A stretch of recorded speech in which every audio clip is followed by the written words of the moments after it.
Hello there, I'm Sean Woolley, Managing Director of Cloud9 Spain. With me today, I am honoured to have as my special guest Christian Rasmusson, who's CEO of The Pool.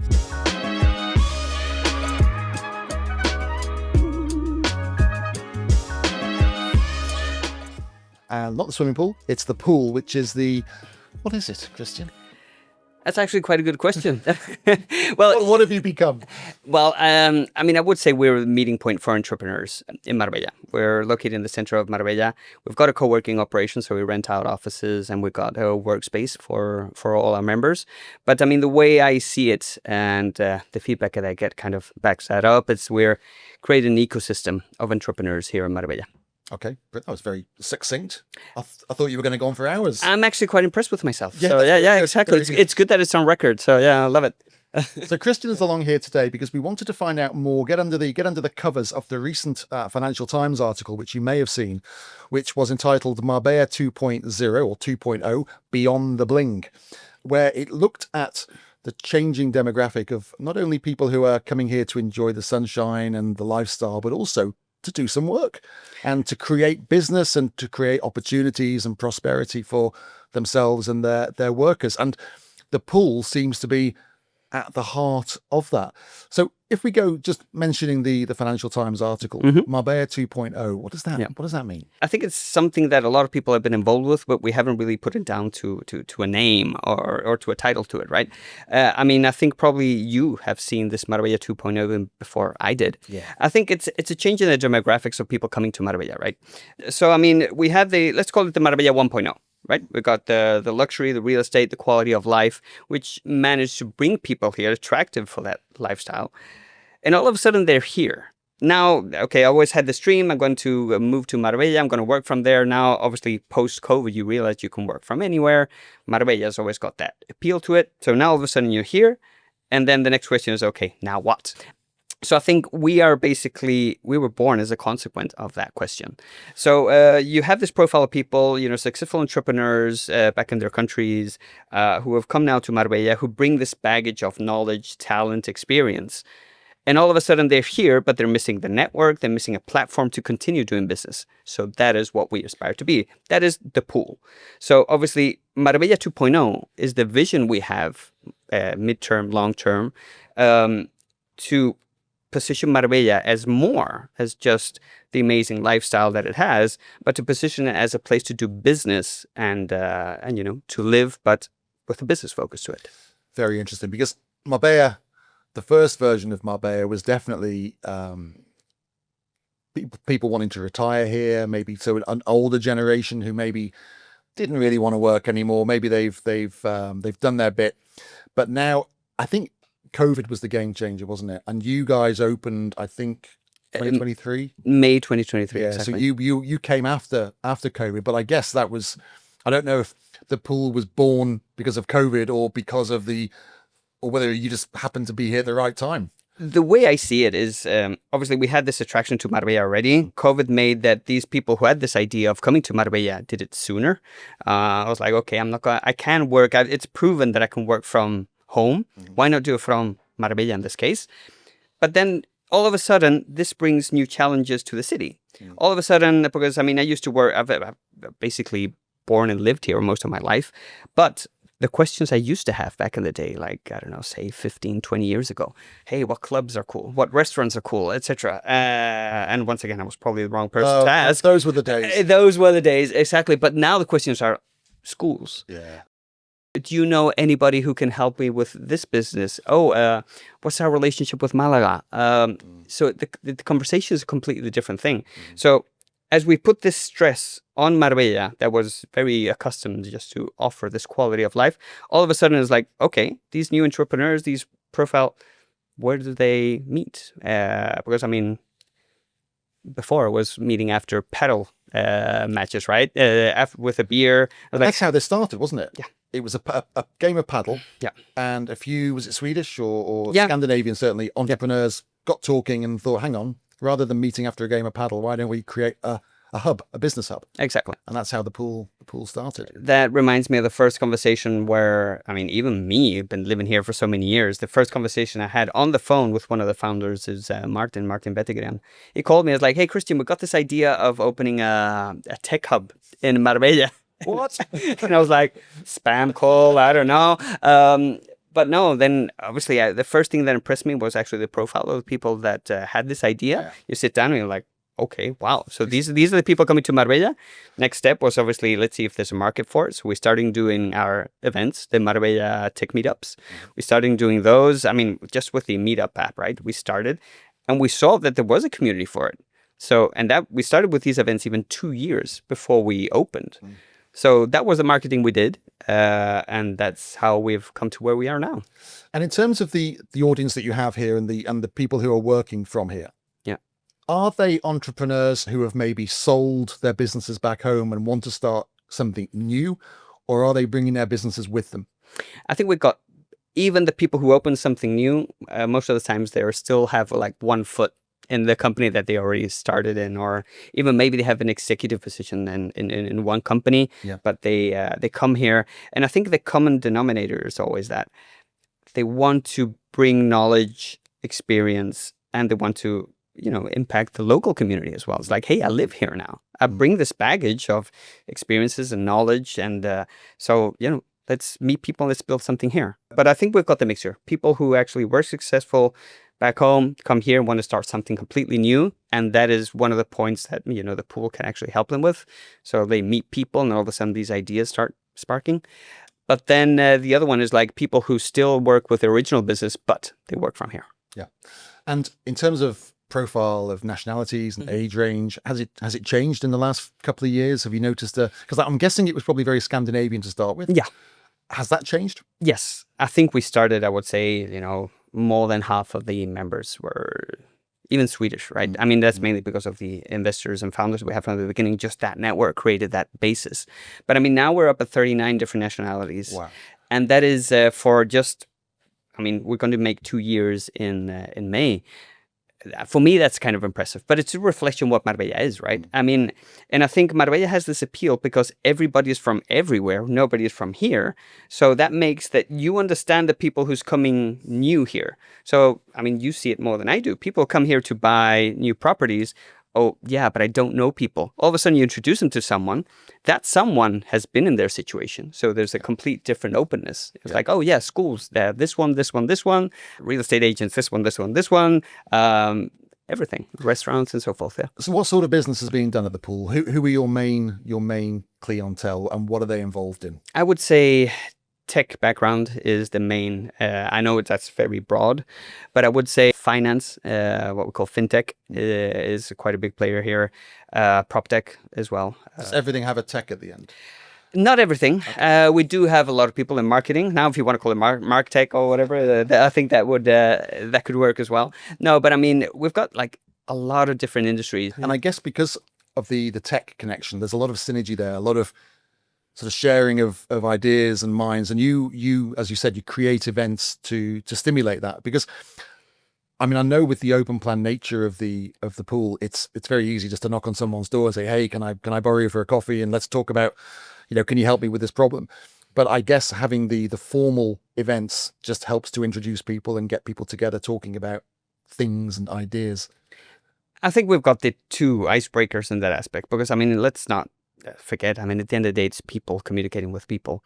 One of the conversations always, if you see a person like regularly, sometimes just you go to the cafeteria and you're having a coffee and then the guy next door, they're like, okay, what do you do? And it comes naturally. Yeah. For me, one of my roles as well to try to harness what's already here and to present it to the people, because Malaga and Marbella, they're like two different planets. It's like sometimes you when you're in Malaga, you talk about Marbella, it's like, oh, Gibraltar. It's like a different country. Down there somewhere. Exactly. Yeah. So, because Malaga's had a lot of good press recently as a city and a destination, but also as a place where big companies are moving to, and they're creating their own tech hub, really, aren't they? Yeah.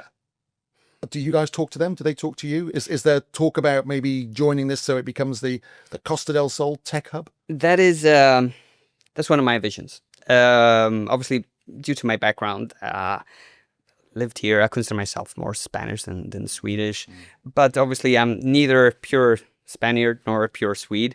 So I've got this profile and where I really feel, and I've been on both sides. I worked in Malaga for a while and now I'm here and I can see the potential of the community we have here.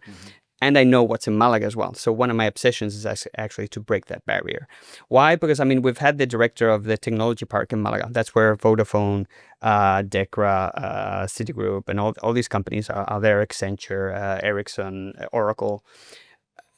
They're there. And the director of the technology park came here. Is like, one of the problems we have is that in Malaga, we've got these companies, even startups, but there's no funding for them.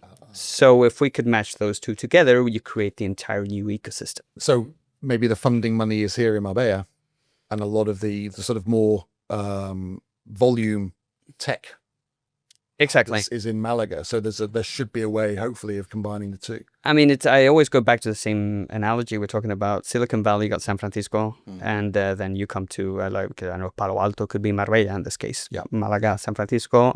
But I think even, in London probably got the same thing. Got some areas like Canary Wharf, etc. And then you got some, some other areas where it's more... It's incredibly exciting, isn't it? Because Marbella was nothing like this. When I came here 24 years ago, I mean, this was... Literally, there was nothing like this. I mean, I know maybe it was the start of the tech kind of boom. I think I was still on dial-up internet at this stage. So things have changed at some pace. Is this where Marbella is heading? Is this the future? It's a deeper conversation. Why? Because we've always spoken about this, and for some reason, it always lands back at education, right? So you've got precisely what you said. If you don't do tourism, and you're talking to a hotel management student, right? That's what I did. And if you don't do, I don't know, golf courses, tourism in general, what do you do? Construction, that's it. So now I think we're opening a gate to new opportunities. So a long-term goal could be, bringing high-level education, the one that's missing. We've got the best international schools, but then when you turn 17, 18, you're forced to leave. Yeah. So that would be a really interesting thing. We could get top-level education here that brings really incredible people here, and it's going to be benefit both sides. Is that on its way, do you think? Is that something that you can see on the horizon? At least it's something that I tend to talk a lot about it, and there's a lot of interest. And some people who have tried it before, but were not really successful due to, let's call it bureaucracy. But I think there's so much interest on it. So I think maybe not Marbella per se, but maybe throughout the coast, I think it will happen. In terms of what's happened here since COVID, I mean, we've noticed a heck of a difference in terms of demand, particularly at the top end of the market, the sort of multi-million euro property market. That's obviously attracting a lot of talent. I think a lot of people based in their home countries like the UK, US, who we get the feeling are disgruntled with their way of life and maybe their politics. They're looking for a safe haven for themselves, their family, their money, their wealth. And if they are at all tech inclined or entrepreneurs, then this is becoming a natural place for them, isn't it? Rather than having to go to a big city in the States or in Europe, they can actually come to the California of Europe and have a home, have great schooling, as you said, but also have that business edge that they maybe feel they're going to give away if they move here. I think sometimes I have this idea that they're going to be sacrificing that part in order to come here. So it's either going to be beach and golf and that's it. Exactly. And let's be honest, I've lived here, 40 years now, and you can tell by my color, right? I don't go to the beach often. I don't spend a lot of time at the golf courses. Yeah. But I mean, you come here, you do it maybe for a week, for a month, for 2 months. Yeah. But after a while, it's like, especially, I mean, if there's somebody who's successful, who's built something, you've got a certain mindset. Yeah. Yeah. And to lock that up in a villa in the middle of a golf course, I think that's just going to be like an explosion at some point. So, and I think you know more than that than I do. I meet them here when they already decided to come and open up. But I think the conversation that you have with people, I mean, you must have seen that change, just your conversation with them throughout the last 6 years. Absolutely. It used to be about the house and the beach and the golf and how close they are to a hospital. It was that kind of discussion. Now it's very much about schools and it's about business. What am I going to do when I get there? And what we're noticing is certainly since COVID, we had that flight of wealth and talent the senior people, I would say, people who maybe have ended up here, people who've had businesses, who are entrepreneurs by nature. But what we're seeing now is we're almost seeing that under level of people who are aspirational. So they're the next ones. They're the next big achievers, but they want somewhere to build something rather than take what they've got from their home country and develop it here. They want to actually come here, learn, adapt, and build the next Shazam. And that's what's exciting, is we're now getting that maybe not as wealthy or as well known, but that, the next wave of talent is coming.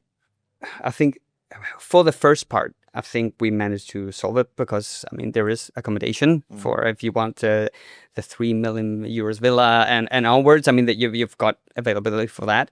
However, I think, and now I'm jumping in maybe to the negative aspect of it, where Marbella currently is struggling a little bit to provide.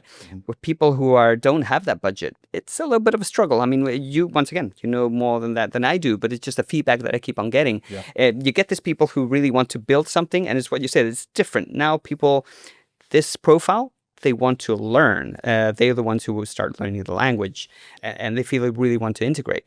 But there is a little bit of a But there may be the guys and girls in their 20s and 30s who can bring in a huge amount of enthusiasm and energy, which maybe the older generation, people like me, haven't got anymore. But those are the people who will hopefully also, they'll feed the talent pool, because obviously every business needs talent. And if you just have the people at the top and no one coming in, then it becomes a bit clunky, doesn't it? Especially in the tech industry. You talk to everybody and there's always a common theme. Everyone's after programmers up.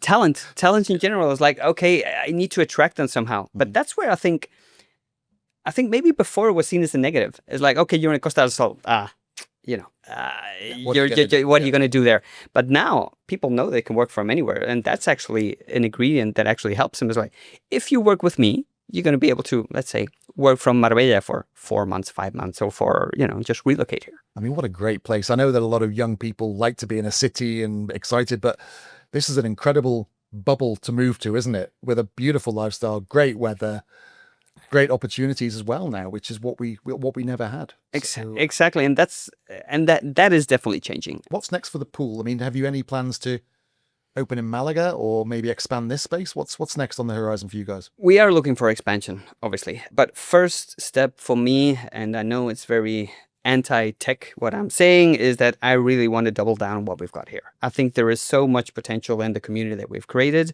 I just want to make sure that we've got the array of products that would actually work for them. And then when you go to the next city, you can go and adapt.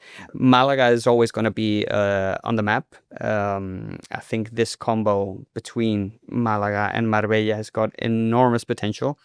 And it's fun because sometimes I sit down and talk with people and it's them pitching me that idea. Right. I was like, oh, I see this potential in Malaga and Marbella. And I sit there like, oh, really? Yeah. So yeah, exactly. Inspire me. So no, it's nice to the people that they see. I mean, I think 15 years from now, I think the Costa del Sol in general, now we're not talking Malaga or Marbella, I think it's going to be a different place. Fantastic. If you haven't checked out the pool, do so. The website is thepool.es, and it's an incredible building, isn't it, really? Because you have the features, you have the rooftop features here. I'm not going to spoil it for you, but have a look at the pictures. There's some great stuff. It's a lovely, lovely place to do business, to work, to meet with people, to interact, to network. And it's down to this man, really, and his cohorts who have put this thing together. So congratulations to you. Thank you, but it's not just me. I mean, it's I know I'm maybe the more visual face to this, but I mean, just the people who had this vision from the beginning, our founders. But then now it's all down to the community, and they're the one who decide what the pool's going to be in the future. Well, congratulations! You're nearly 2 years old, so expecting a big party for that, and I'm sure there'll be many anniversaries moving forward. Maybe not even just here, maybe other locations as well. So stay tuned. Thanks so much, Christian, for your input today and having a chat about what's happening in the business world in Marbella. Until the next time, bye for now. Thank you.